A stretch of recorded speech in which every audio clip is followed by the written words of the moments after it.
For more information, visit our website at sharecancersupport.org. All participants will be muted during the presentation. When Lauren finishes presenting, we will begin the Q&A discussion. You are welcome to submit questions during the presentation through the Q&A section at the bottom of the screen. The chat will be disabled. When asking questions, remember that the presenter is unable to give specific medical advice, so please keep your questions general in nature. This webinar is being recorded and will be available on the SHARE website soon. And now I'd like to introduce our speaker. Lauren is an oncology social worker at CancerCare and CancerCare's Women and Children's Program Manager. As an oncology social worker at CancerCare, Lauren provides supportive services to individuals and families impacted by a cancer diagnosis. Lauren maintains a clinical concentration in women's cancers and childhood cancers, keeping current of changing trends and new knowledge that affect the programs and delivery of clinical interventions. Lauren coordinates programmatic activities and outreach related to the Women's Cancer Program and CancerCare Kids. She creates and implements numerous support groups and community events throughout the year. Lauren also participates in local and national presentations, workshops, and advocacy boards. She has been a speaker in several cancer care education workshops as a leading expert in the field. Lauren is a member of the National Association of Social Workers and the Association of Pediatric Oncology Social Workers. Lauren holds a Bachelor of Arts in Psychology degree with a concentration in Human Services from Quinnipiac University and a Master of Social Work degree from Boston University Graduate School of Social Work. And now I'd like to turn things over to you, Lauren. Thank you so much. Thank you for having me. I'm going to go ahead and share my screen, my PowerPoint. Good afternoon, everyone, and thank you for joining us. Let me share this.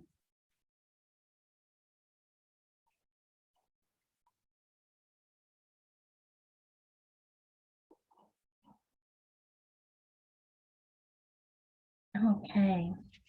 I hope you're able to see the PowerPoint there. So I'll go ahead and get started. So I am an oncology social worker at CancerCare, as well as our Women and Children's Program Manager. So as part of my role, I do work within women's cancers and the psychosocial impact of different women's cancers, specifically as well gynecologic cancer. So today I'll be speaking about the psychosocial impact of gynecologic cancer on young adults. So to start, navigating gynecologic cancer as a young adult. So I just wanted to start off by providing some data related to GYN and young adult cancers.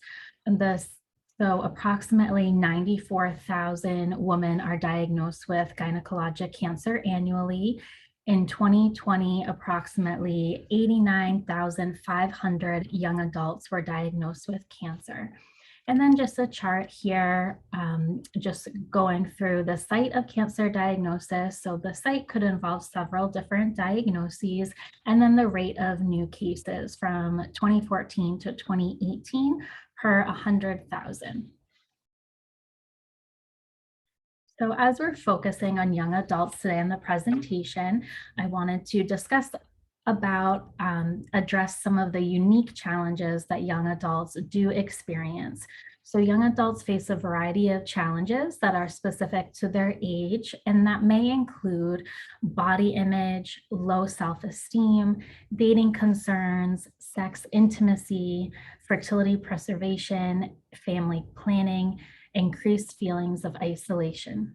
These challenges can impact one's identity and sense of self during and after cancer treatment. So I'm going to go in depth about some of those challenges, possible challenges that I had mentioned on the previous slide, starting with body image and self-esteem. So just started off on the top there of a quote, "I don't feel attractive anymore." So whether you are in treatment or post-treatment, it's normal to experience fluctuations in self-esteem and body image. So this could include, if you've had a specific type of treatment, that you're experiencing physical changes such as hair loss, weight changes. As we know, cancer treatment can impact the more obvious physical aspects, but it can also relate to how we see ourselves sexually. To focus a bit on body image, just some considerations and ways to possibly improve body image and how you're feeling about your body. So to start, don't be afraid to talk about it. So just to think about a little bit, have you spoken to someone about your body image, about this way that you have been feeling? Possibly a counselor or peer matching, a support group. Being able to kind of talk through some of these concerns with others may be helpful. And aside from your physical qualities, what makes you feel beautiful? So, kind of thinking about inner beauty and an idea to write down a list of qualities you like about yourself can be really helpful. And then also getting a makeover or learning new beauty techniques can be a fun way to possibly improve feelings related to body image. So due to the pandemic, these workshops have possibly changed to locally, but there are possible virtual options that may be available, and that could be through Look Good and Feel Better programs, as well as Sephora Brave beauty classes. And moving on to cancer and dating. So dating is an important part of being a young adult, especially if for those that are hoping to find a partner or start a family. And dating throughout and during a cancer diagnosis can be really challenging. However, it is important to remember that it is a personalized experience. There are many concerns that may arise. These could include feeling unattractive, physical changes, not being a good enough partner. This sometimes could be connected to fertility, how others will react to finding out about your diagnosis, the future, as well as loss of identity or sense of self.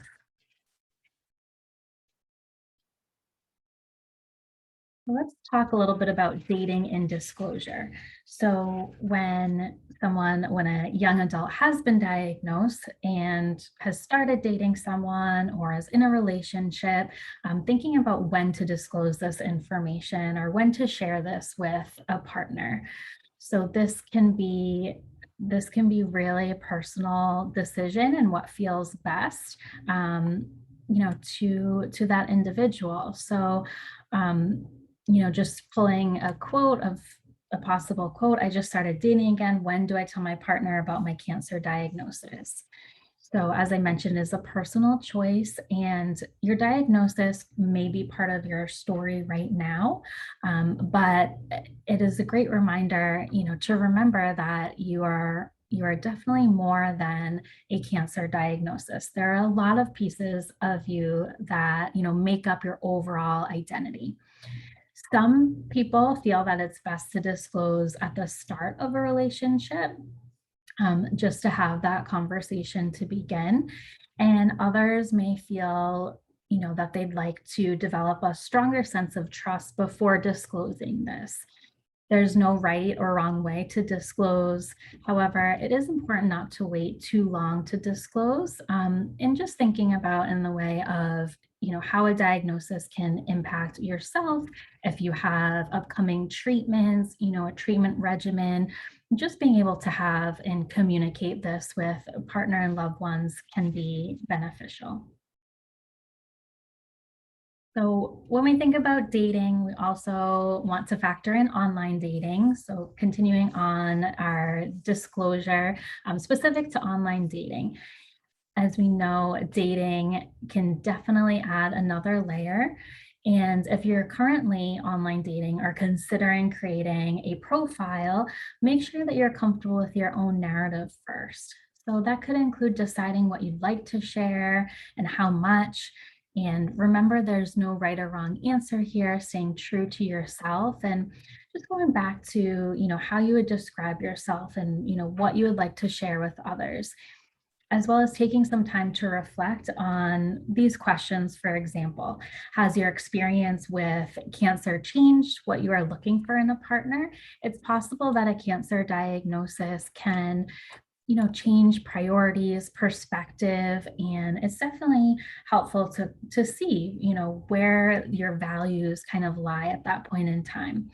And also, if you view your diagnosis as a setback in the dating world, could you consider that regardless of any human imperfection, that everyone is worthy of love, of a relationship? From dating, I wanted to touch upon sex and intimacy. Sometimes these topics can be challenging to approach, to discuss, and may not always be talked about.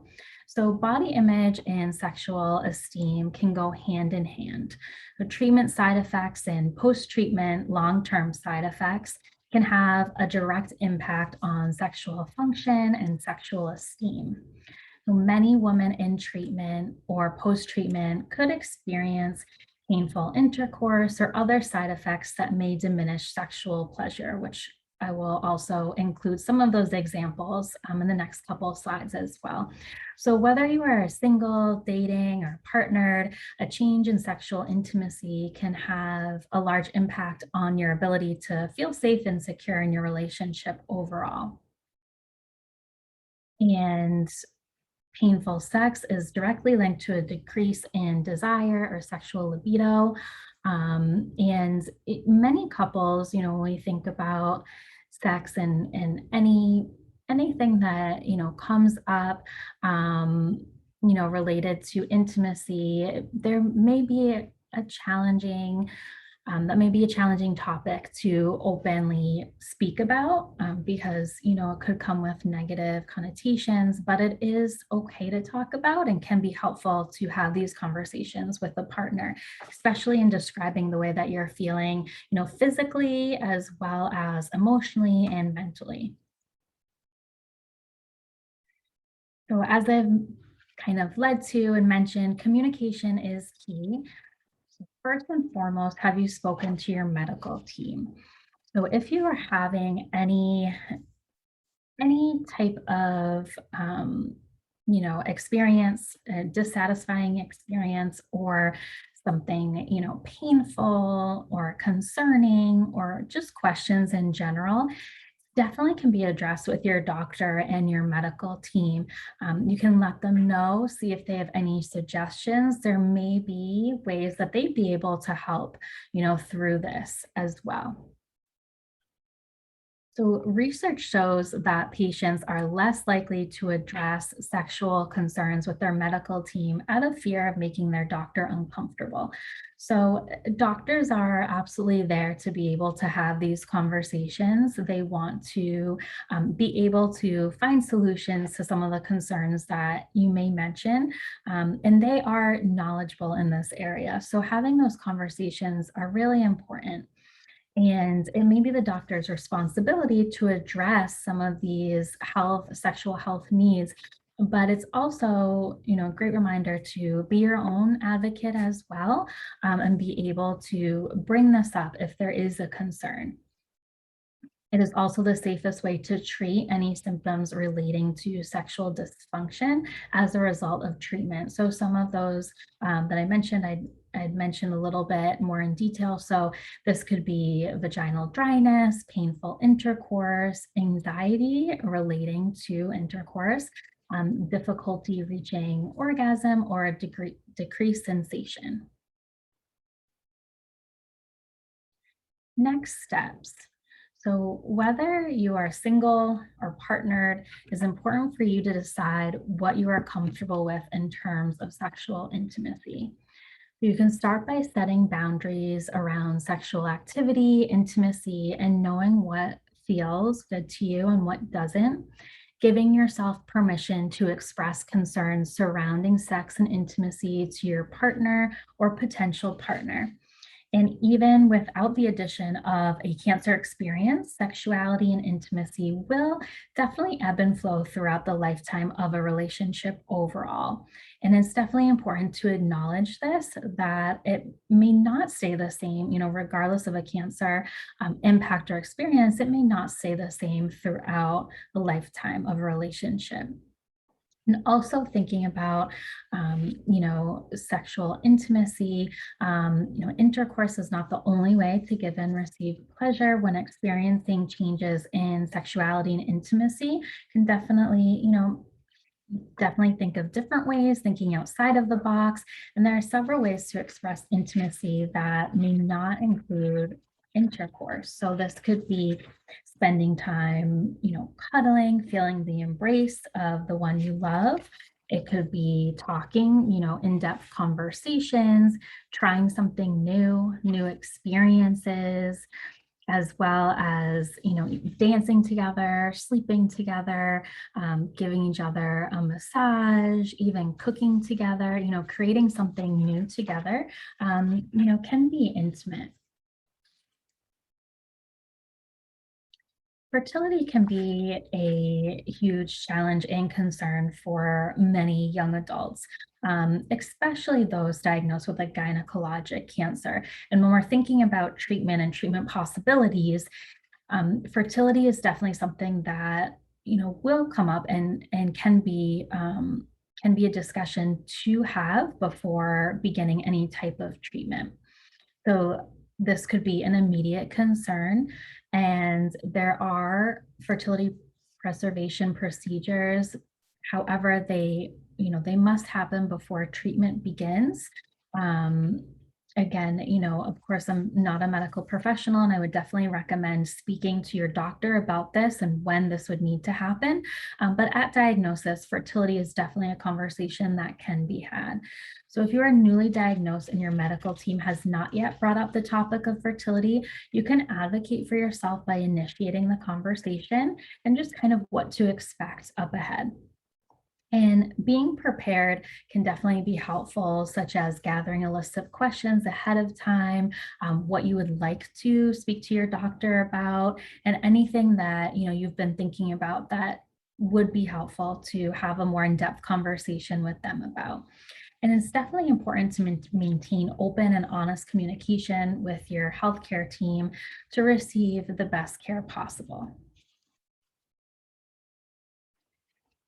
Continuing on with fertility. So while some dread the initial conversation with their medical team, others may dread talking to their potential or current partners about fertility and the expectation of fertility and family planning.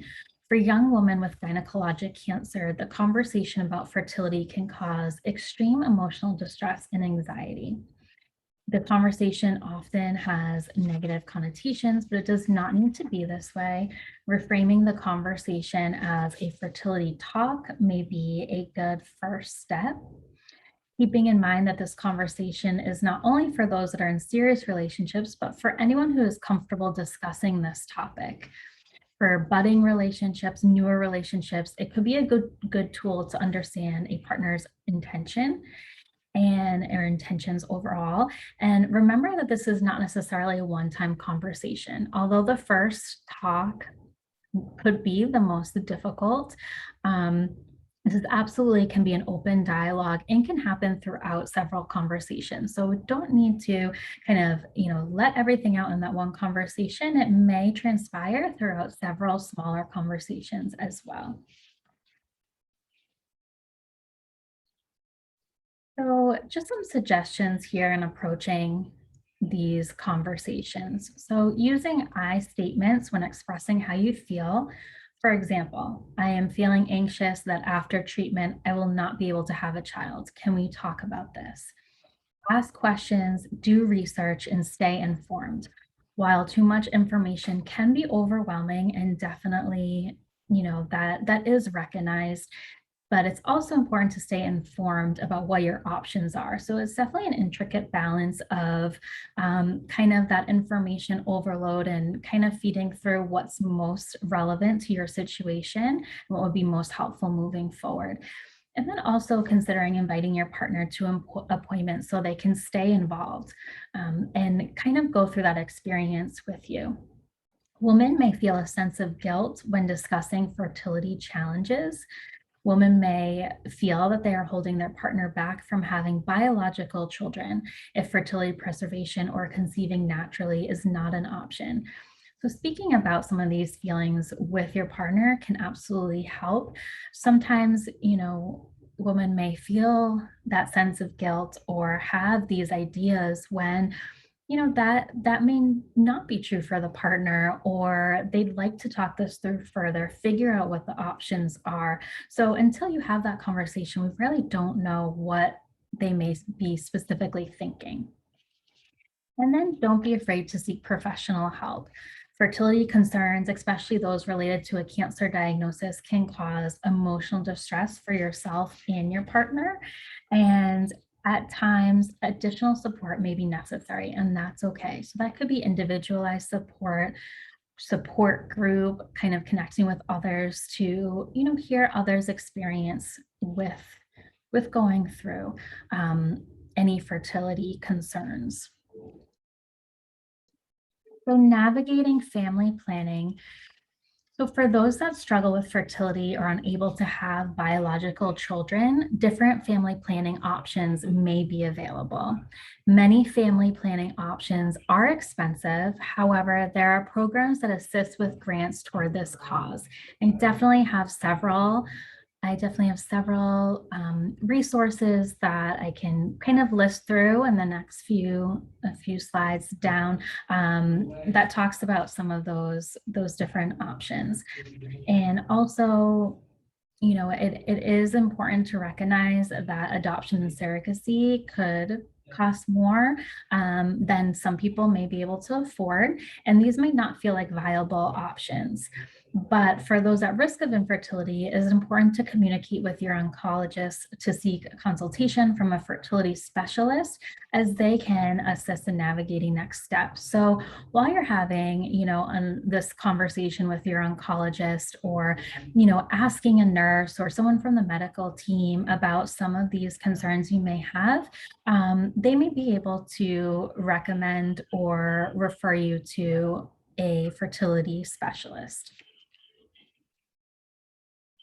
Like I mentioned, just listing out several organizations and resources that may help with fertility preservation. So I kind of put them in detail here, and I can certainly provide a list at the end as well, during Q&A, if that would be helpful. But just to list through some of them: Allison Whitney Foundation, Alliance for Fertility Preservation, Baby Quest Foundation, CADE Foundation, Farringhouse Heartbeat Program, Fertility Within Reach, Livestrong Fertility, Resolve, the National Infertility Association, Team Maggie, the Oncofertility Consortium, and they also have an additional site, SaveMyFertility.org, the SAM Fund, and Verna's Purse. So you may have heard of some of these or utilized some of these. They're very helpful organizations that may be able to assist in fertility concerns and issues. So infertility and uncertainty. Gynecologic cancer symptoms may resemble other health conditions. So young women may be diagnosed at a more advanced stage. Immediate surgery or treatment may be necessary, potentially leaving little opportunity for fertility preservation. For young women undergoing treatment, infertility may not immediately be known. This can be very distressing in terms of loss of identity or loss of identity as a parent. Some experience loss of hope for the future and for future biological children as well. And all of these challenges, concerns, worries, fears can lead to increased feelings of isolation, especially for those with a limited support system. So grieving this potential loss of fertility. To start, absolutely give yourself permission to feel. Allow yourself time to grieve the loss and feel the sadness, anger, and guilt that may come. Find new and unique ways to express these feelings. Communication is important. If family and friends have been kept in the dark, it may be helpful to educate them on what you've been going through. The loss of fertility can take a toll on relationships, and the need to steer clear of certain functions. For example, baby showers, birthdays, family dinners can become primal, often causing unspoken resentment or feelings of inadequacy. Give yourself permission to decline these invitations if necessary, or allow yourself to feel, for example, have a good cry after some of these events if need be. And remember that this is an opportunity to offer insight and explain how certain comments, though innocent and unintentional, may be insensitive. Doing so can help family and friends learn how to offer support during the more challenging or tough times, and staying connected in this way to family and friends who can offer their love and support can be monumentally healing. Teamwork. If you are in a relationship, help support one another. The loss of fertility is a challenging situation that can bring on many ups and downs that can change from day to day. It's possible that partners and spouses will not always feel the same feelings at the same time, and this is normal and it's okay. Working as a team to find ways of staying connected and supporting one another. Going for a walk, holding hands, or making and sharing a meal together is important. And lastly, get support. Remember that you are not alone. For some, the loss of fertility may seem secondary to cancer, but for others, it can be just as devastating. At times, these losses go unnoticed, which only adds to the feelings of shame and isolation. As difficult as this is to remember, there are people out there who want to help. Finding somewhere to talk with people who understand, whether through friends, family, professional counseling, or support groups, can help you feel less alone and build hope for the future that lies ahead. Coping with fears of isolation. It is common to feel isolated as a YA, young adult with gynecologic cancer, and it can be difficult to find others who understand your experience. Coping with the side effects of a gynecologic cancer diagnosis can create additional feelings of isolation. So just creating a support network, just put a little bit, a small checklist here to kind of go through and consider some of these areas. For example, do you have a counselor or a therapist? Are you in a support group? Do you have a strong support from your medical team? Do you have a go-to person for those more challenging days? Do you have a cancer buddy? Have you met any other young adults with cancer?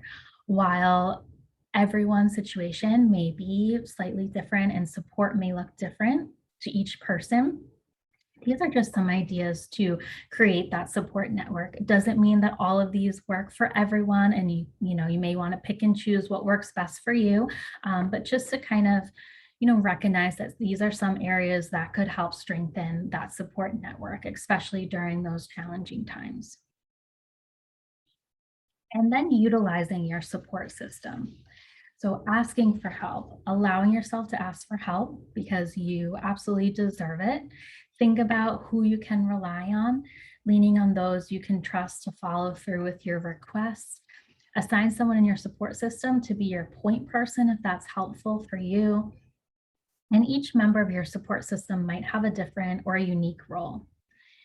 And one website that may be helpful is My Cancer Circle. So this allows patients or caregivers to share treatment updates, tasks that require some extra help, schedules, fundraisers, So that's one resource that may be helpful. There are different meal train applications, websites that many people may find useful as well. And caring for yourself while you're going through, if you've been recently diagnosed, you're beginning treatment, going through treatment, you've finished treatment, throughout all these phases, really focusing on how to care for yourself, having that time for yourself and focusing on managing, any feelings of anxiety that may arise. These are just some ideas, but self-care can look, different to each person. And it's kind of determining, what works best for you. So for some, that could be exercise, and of course, checking with your medical team before doing so and seeing what is safe types of or kinds of exercises for you. It could also be yoga, meditation, as well as journaling. Sometimes people may find reading to be helpful. Could be having a quiet place in your home, or sitting outside a few minutes a day to yourself. But just remember it is important to focus on yourself as well. And then utilizing available support services that I've mentioned throughout the presentation a bit, but individual counseling may be an option for you. This could be through organizations that offer cancer-related support, maybe through hospital, a treatment center. There may be social workers or counselors, psychologists that may be available to you. At CancerCare, we do offer individual counseling services in the New York and New Jersey area. And we're also able to help find, local resources to you or professionals that may understand the impact of a cancer diagnosis as well. And then support groups. So support groups may be in a variety of modalities. So I know through SHARE as well as CancerCare, there are different types of support groups for people diagnosed with GYN cancer. This could be virtual support groups, telephone groups. Organizations also have online support groups, which you can type in discussion board format. But there are many different ways to be able to connect with others who may understand your current experience. And then also peer mentorship. So peer matching, peer-to-peer services. So that could be connecting with someone with a similar diagnosis, similar treatment. And that would be a one-on-one with that person. And what's next? So most importantly, not most importantly, all of these topics are very important to consider, to speak about, to think about, but I do want to hone in on that you are not alone and you don't have to experience this alone. As I mentioned, there are people that do want to help and also people that may understand what you're experiencing. So just to pull a handful of organizations that may be helpful during this time.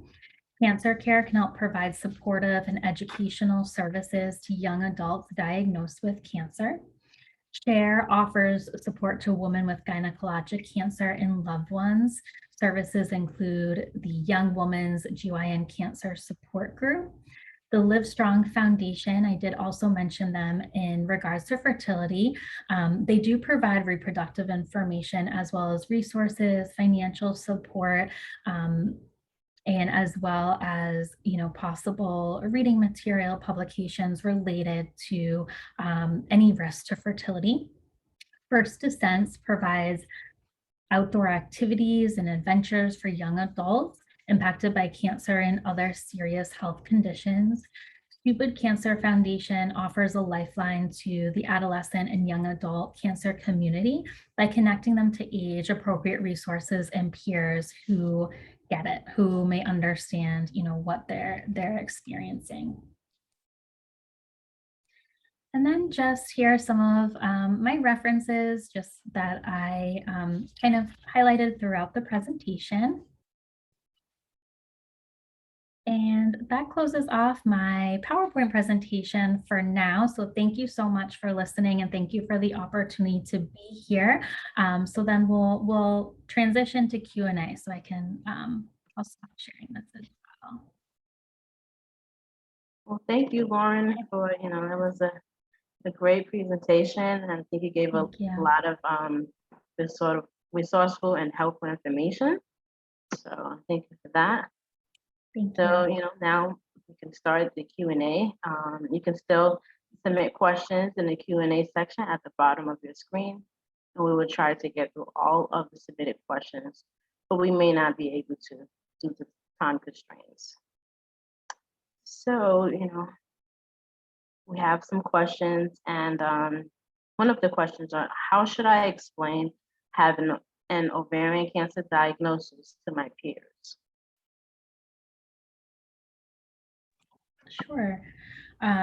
So explaining that, it was explaining ovarian diagnosis to peers. Okay.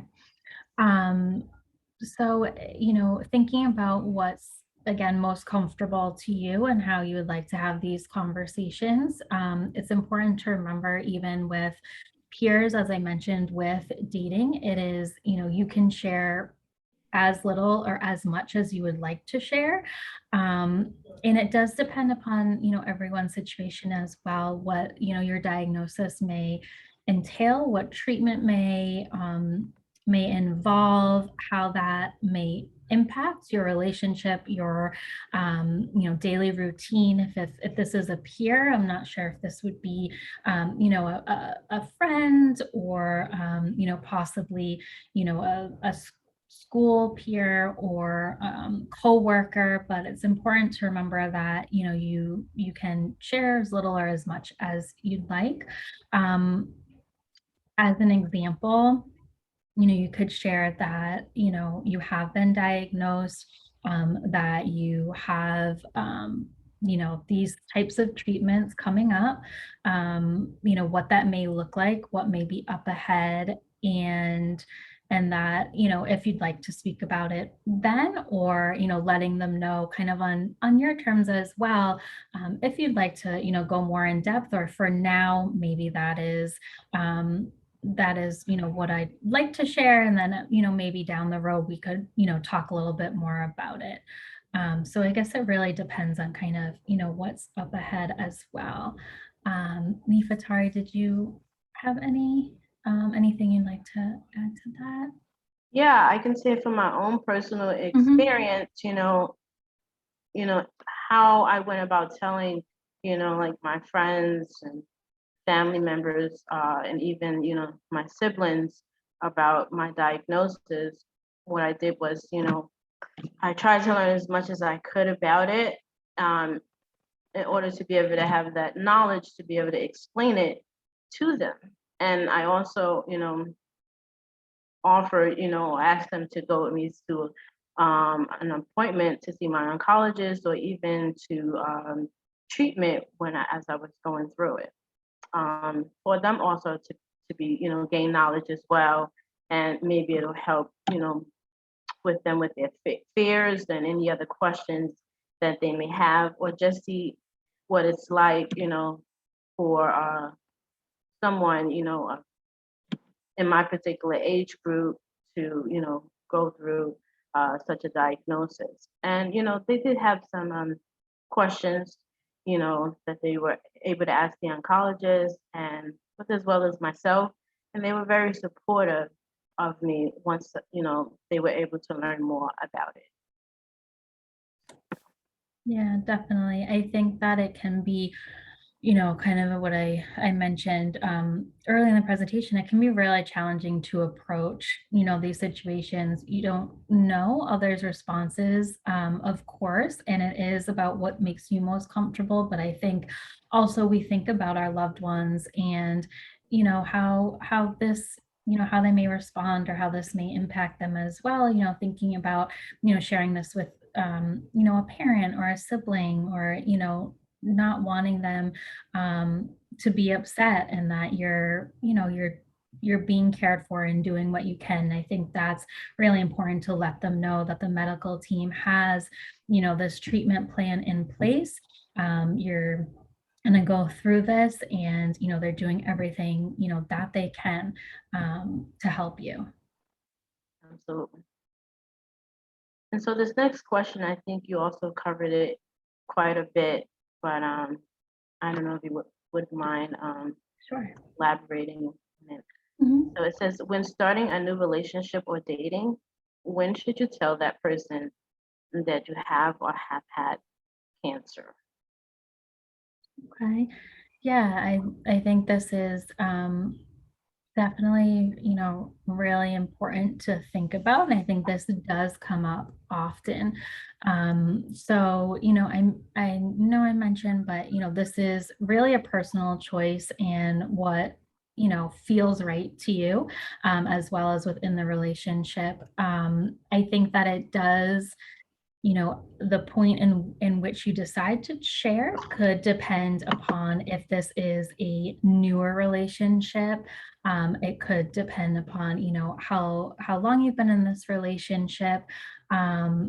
For a newer relationship, it does vary. Some people may say, after a few dates, they'd like to share that information. If, again, if it is going to impact, or I would say also cause any more stress from not sharing it with them. Not to say that you're trying to hide anything. It's just, when it feels right in that relationship. And I think it is important to be able to feel that trust between that potential partner as well, to be able to share this. If someone was previously diagnosed, maybe in post-treatment or in remission, that still is a really big deal that you went through that experience for yourself. And it can, maybe something that you really hold on to, and that's a piece of a chapter that you've gone through. It could be a piece of you, and it could have impacted you in so many different ways. So if you're not currently going through treatment, it's possible that people may wait a little bit longer, and sharing that X amount of years ago or months ago, I did, have cancer, and I went through treatment. But again, it's, what's most comfortable to you. Absolutely, I would absolutely agree with that, because I kind of sort of had this, that same experience. Okay. It was early on in my diagnosis with uterine cancer that I had started a new relationship, and Okay. I didn't know, whether I should tell him or not. But the more I got to know him, I felt comfortable, although Mhm. it didn't come right away. And I, was attending various appointments, and he had asked, like, what's going on, Mhm. why are you constantly, going to doctor's appointments or at the hospital? And so I explained to him it was hard, due to fear of what he may think, because we had been Mhm. dating for about 4 months or so at that time, and I felt, Okay. you know, like he was the right person. So I did tell him, about my Mhm. diagnosis, and surprisingly enough, he was very supportive. So you may find that in telling someone that you're, in Mhm. a relationship with, that they may be supportive of, you Absolutely. within that diagnosis. So yeah. Yeah, that's amazing. And I think, you mentioning too that he was asking about these appointments, and kind of, what's going on with it, it's clear that it's, he was, caring. He cared, for you, and wanted to, make sure that, you were okay, and possibly maybe wanted to be involved in that experience as well. So we have another question, and it says, what advice do you give in terms of intimacy when dealing with the side effects from menopause and finding it difficult to be sexually intimate with your partner or spouse? Mhm. Yeah, that's really, really a great question. It is possible that with a gynecologic cancer diagnosis, and depending upon what treatment entails, including surgery, this may lead to also early menopause or being pushed into like medically induced menopause due to surgery or treatment. Again, I'm not a medical professional, so I would definitely speak to your doctor about this. But similar to what I had mentioned, I would say, describing, how you feel with your doctor, what is, kind of the what's kind of presenting for you. Is there, any pain happening? What the possible motivation or not motivation to be intimate or sexual? Is it related to any possible discomfort? Or is it that, you're just not really feeling, interested, or maybe there's been an impact in your mood, or your hormones have definitely been affected as well. So I think first having that conversation with the doctor, seeing, determining if there's any discomfort that's physically happening during any sexual experience, because having that, if there is discomfort or pain, that is gonna kind of I don't want to say limit, but it will make someone more hesitant to kind of like partake in those experiences as well. Right, absolutely. Thank you for that answer. So we have another question that has come in, and it says, do you have any suggestions about talking to young children about a diagnosis? Mhm. Absolutely. So, as we both kind of mentioned earlier, I do also run our children's program. So I work with a lot of families and children impacted by cancer. Um, so this is so challenging to approach those conversations as we're talking about approaching any type of these conversations with loved ones, partners. For children, definitely unique in that we don't know exactly what they may understand or comprehend. So when I think about sharing with a child or children, I think about kind of their age and what would be developmentally kind of appropriate for them, and what to understand. So first, I definitely recommend letting them know, again, when you're comfortable in sharing. Some parents choose to wait until knowing what treatment will entail, kind of having an idea of again what may be up ahead. But I think that we find a lot that children do recognize changes, they may notice different feelings or anything different. And that's not to say anything towards the parent at all, but when something is different, they may pick up on that. So they may pick up on if mom or dad is upset, or that they're going to appointments, they are at times very observant, and maybe more so than we realize at times. But I think that having that conversation when you're comfortable in doing so, again, kind of what I had mentioned, also letting them know that you have this medical team, doctors are doing everything they can to help you.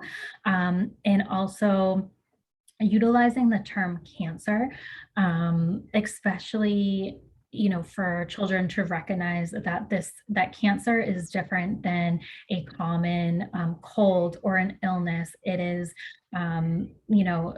it is not contagious. Mom may be going through some some different side effects, what that might look like, preparing them for, if there were to be, hair loss or, for example, I may not be able to do this at this time because I may be tired or I may not feel well, but that doesn't mean that, we can't still do, other things that you enjoy, or, maybe when I'm feeling up to it, we can do, this activity. A lot of the times younger children wonder, for one, can they catch it? Because that's what you think of when we think of illness or diagnosis. Younger children may also wonder, did they cause this? Did they do something that, that cause, mom or, even if dad, is diagnosed with cancer, a loved one, what happened, or, how could this have happened? And, recognizing that nothing that they did. And then also, not that, they're being selfish in any way, but wondering, who will care for them or what that will look like. So, for example, how will this impact their routine, their schedule, their structure, and letting them know instead of, if they're in, in-person learning at this point in time, on this day, maybe my friend or loved one, or, this person will be at after school pickup, and I will meet you, back at home, or, just letting them know, and, trying to keep that routine consistent as well. If possible, there are a lot of different factors that come into play. Really, I'm sure, as you can tell, I can go on and on about talking to children about cancer, but we do have a lot of resources as well through CancerCare that we've written about kind of addressing some of these conversations. So please definitely take a look. I'm definitely open to, speaking at another time. You can call our Hope line as well. We have a CancerCare for Kids team to talk about, kind of addressing this, these conversations with children. But, again, you're not alone. And it's a very hard thing to do, to share this with a child. Well, thank you, Lauren. I appreciate that answer and the resource given as well. That is very important to be able to explain to, to children what's going on. So this next person says that it's hard when you're early on in your career and receive a cancer diagnosis. So they would like to know, how do you navigate a cancer diagnosis while also trying to get ahead in your career? Mhm.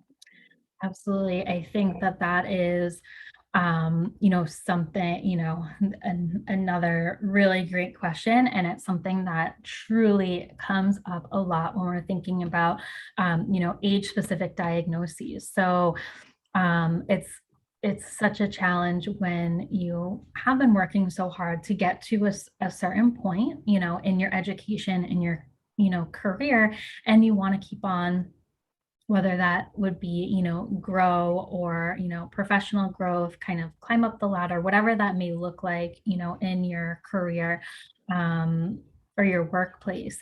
And, when we're thinking about the workplace, it is very challenging. I would say first, if you're going through treatment, see what is available for you for, if you were need to take a leave, it's an adjustment. There's, FMLA, there's, medical leaves, there's, there may be so much available through your employer. So, and again, you don't need to disclose everything. That would be a conversation with, HR, human resources, to kind of point out what benefits may include. It's a huge challenge and feels like a really big adjustment.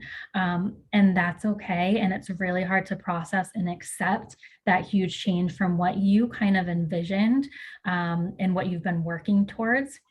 But a pause, that is okay. And remembering that your health is absolutely the priority. but also seeing, what is manageable for you. I think that you definitely want to care for yourself. First, it could be, taking a break from work if that's feasible for you in your situation. Could also be, accommodating, your treatment schedule a little bit if possible.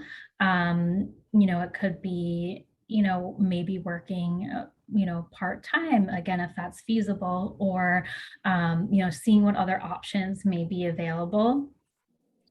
But again, there could be definite benefits through your employers. So I would absolutely check with them. There are some wonderful, resources available for, any like workplace issues that come up. And, again, again, disclosing, you can disclose as, as much or as little as you'd like, and that would be an HR conversation. If you take a pause, it doesn't mean that you won't, succeed at a later time. It's kind of possibly adjusting, what you maybe envisioned. And again, I know that's really challenging, but some people and not everyone. So, please take care of yourself first. Some people may work a little bit while they're receiving treatment if they're feeling well enough to do so. Otherwise, I would definitely recommend, seeing what's available for some type of, medical leave. Thank you. That's a great answer. So now we're getting to the end of our program. So I'd like to say, once again, thank you, Lauren, for an informative program, and thanks to all of you for participating and submitting questions. Please take a moment to fill out the survey at the end of the webinar.